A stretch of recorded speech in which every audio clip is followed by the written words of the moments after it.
Hello, friends. It's Brooke-Sidney here, your favorite mindset and manifestation coach.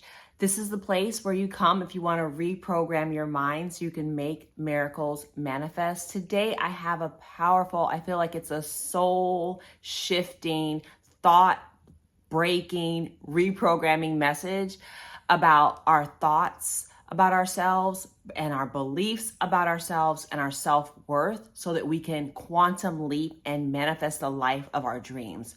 But before I get into it, I just want to remind you that I have several ways to work with me. One-on-one coaching is great if you are somehow missing what's going on in your life and why you're not able to manifest and you need some help clearing the blocks. Email coaching, as well as the manifesting frequency, my group course and coaching program. So let's get into it. Today's message is really a heartfelt message about really rediscovering who you are so that you can quantum leap and shift who you are to have what you desire. So I want to talk a little bit about our thoughts, right? Our brain is constantly creating thoughts, and there are theories out there that say that the thoughts are not ours, right? Even the ones that we, the consciousness, are thinking, they're actually not our thoughts, right? We have to realize that we are the observer of thoughts. We can be the creator of thoughts. We are the receptacle that thoughts can come through. We're also the changer of thoughts, but we in and of itself are not the thought, right? We are so much greater than that. We are God, like we are God's children. We are, some people would say the chosen ones. We're special. All of us are special. We are unique. We each have our own divine blueprint inside of us, right? And so it's really, really important sometimes, I think, for us to be able to go back to that kind of greater self, that higher self, the self that is detached from our thoughts, right? Because that will really help you to empower yourself as well as quantum leap. Let me give you some, I feel like, stories and background to help kind of center today's conversation. So everyone knows like Oprah Winfrey. Everyone knows her. I think she's a case book example of she had all of these things happen to her during her childhood. She had abuse. She was living in poverty. You know, I'm not even sure if she grew up with what we would consider like the nuclear family, her mom and dad, right? But those circumstances did not end up dictating who she was. I am sure that there were parts of her life, especially being abused and molested as a young child, where she could have felt less than. She could have felt like she did not amount to anything or she wasn't going to amount to anything. And I'm sure there were people in her environment. She talks about it all the time because of how she looked, that she was not told that she was pretty or beautiful or all of these things that I know all of us right now, we are seeking to manifest, right? And we want to first feel them within. And the reason why I'm talking about Oprah is because Oprah at some point lived these teachings, meaning she knew that the sum of who she was greater than her thoughts and greater than her environment and greater than what happened to her or her experiences. She also knew and figured out that she could shift her thoughts, mold her thoughts, redo her thoughts, right? Remake her thoughts, create new thoughts, reprogram her mind in alignment with the life that she wanted to have, to become the broadcaster, to go to college, to leave the small town, to become this national or international star, to go from making nothing and living in poverty, right, and being abused to now being a billionaire. Her inner core of who she was, her spiritual self, her divine self, her godly self, some people would argue it's unchangeable. But how we use that self, that awareness, that consciousness in our lives is what's in front of us. But please make no mistake, you are not it. You are not your circumstances. You are not your experiences. Yes, they are a part of what you are creating or co-creating on this planet, but you are not it. You are actually separate from it. The fact that we can see our lives in front of us as a mirror means we are not that. It means we are reflecting that. It means there's essence around what we're doing, but we are not it. And I think that to help all of us quantum leap or shift and reprogram ourselves, we have to realize we are the awareness. We are the consciousness. We are part of the great I am. That's why we can harness powerful affirmations and reprogram our lives.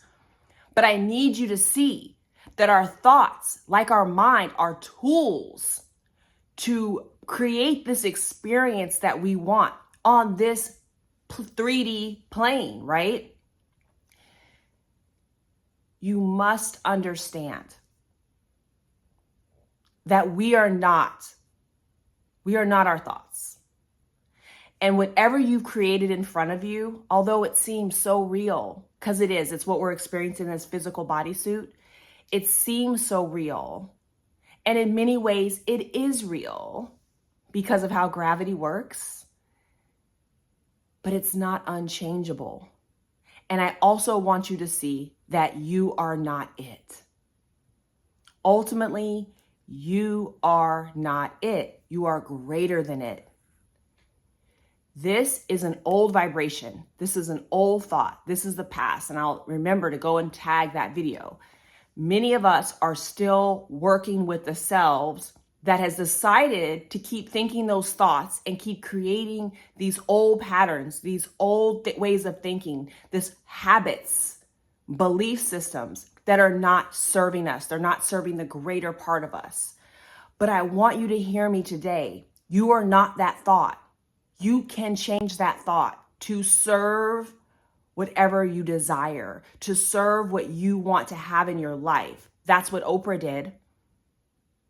There are so many people, there's so many people. And I know from all walks of life, but I can definitely look at people of color and think about the experiences that they have gone through. They are not that experience. Yes, did it come into their life? Yes. Did they choose to reprogram and create a new experience? Yes, and you can too. You can too. At the end of your life, whenever we leave this planet in the physical form, we'll be able to look back and see all the things that we chose to buy into, the things that we chose to think about continuously, the things that we decided to keep on repeat. Some of those served us. And if we really got into this work, most of it served us. And then there's some that did not.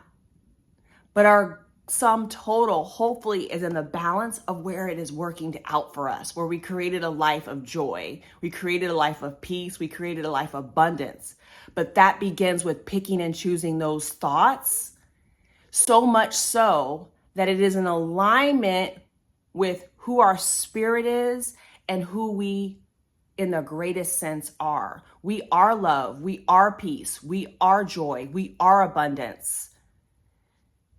Some of us have to lose the shackled, prisoned thoughts that we've heard, that have been in our environment, that have been around us for so long, that are literally keeping us stuck running the same pattern, and now attaching ourselves to the thoughts and thinking that we are it, and attaching ourselves to the 3D and thinking the 3D is all that there is, when in fact the 3D is just a mirror of what we've created in the past.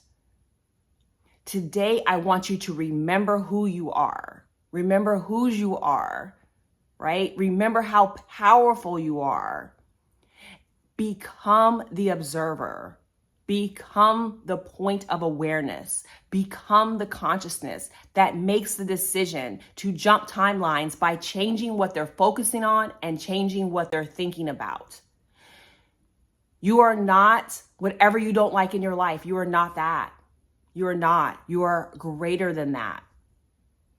And you can think yourself and feel yourself and create a new concept of yourself and a new identity on this plane, channeling that inner consciousness along with our thoughts that are saturated in feeling that transport us into the end state of having it, right? Oprah at some point saw herself with the TV show.